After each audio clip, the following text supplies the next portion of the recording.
นี่อุปกรณ์วันนี้อันนั้นมันเกี่ยวเข้าได้ห้านึงแล้วตั้งแต่เช้ามาเป็นห้าใหญ่แล้วแต่นี่หาแรงก็อีกประมาณ1 2 3 4 5อีก5 ก็ถือว่าได้ฮอบอีก2 5นี้ก็จบเป็นอันเสร็จสิ้นเลยเฉพาะวันนี้นะวันนี้ยันยาว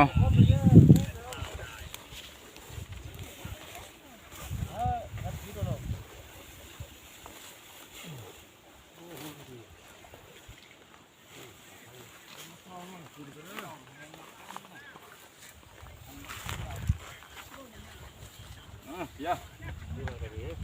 อะเยอะคนดีเขาอยู่คน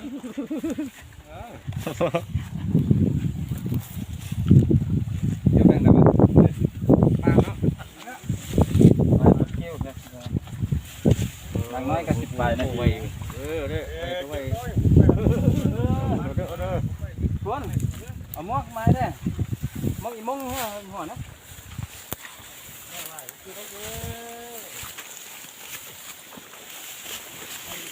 เกี่ยวลงไปหุ่นแกก็ฮึกหน้าคือหลังคือแดดเสริมอุปกรณ์ก่อนเพราะว่าการถ้าโมซามัวก็มันไปเข้าตัวนี้มันแทงคอแล้วก็เจ็บคันต้องเรียบร้อย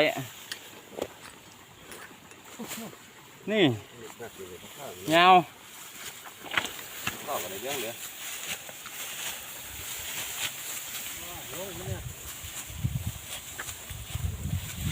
แต่ละบ้านละแตกต่างกันไปอันนี้คือเอาตอกมัดแบบนี้บางเขตบางพื้นที่นี้จะบ่มัดแล้วก็แนบลงแบบนี้เลยเรียบร้อยอย่าเย็ดไปแต่เฉพาะบ้านนี้ละให้แบบนี้ต้องได้ใส่ไม้ตอกนี้ตอกมัดเอา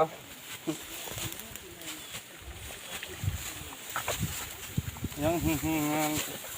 บ่อ่อนไง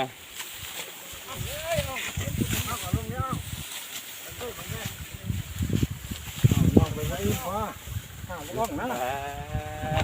หากินคุณหากันยานของก็ต้องเรียกว่า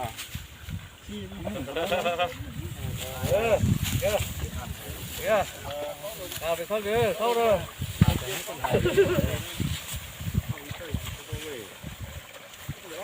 เรามาดูนี่สิฮะว่าเอาหิ้งไปหิ้งวะตัดหัวเลยมึงไง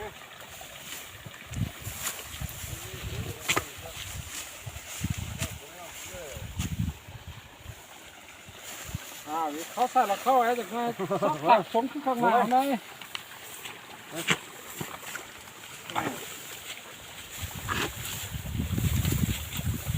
เกี่ยงอาหารเราแต่ว่าเป็นเกี่ยงอาหารใช่ไหมนะจางขอยอ่ะไปเอ็นไปเข้าสุขภาพฮะสองใส่ด้วยคนละห้านมันไปสิเอาละพี่เนี่ยวัดสุขภาพเป็นยาที่สำคัญหมอกเก้าเยอะร้อยดีมั่งคั่งเราให้เจ้าละวัดสุขภาพขนาดเนี่ยให้หมด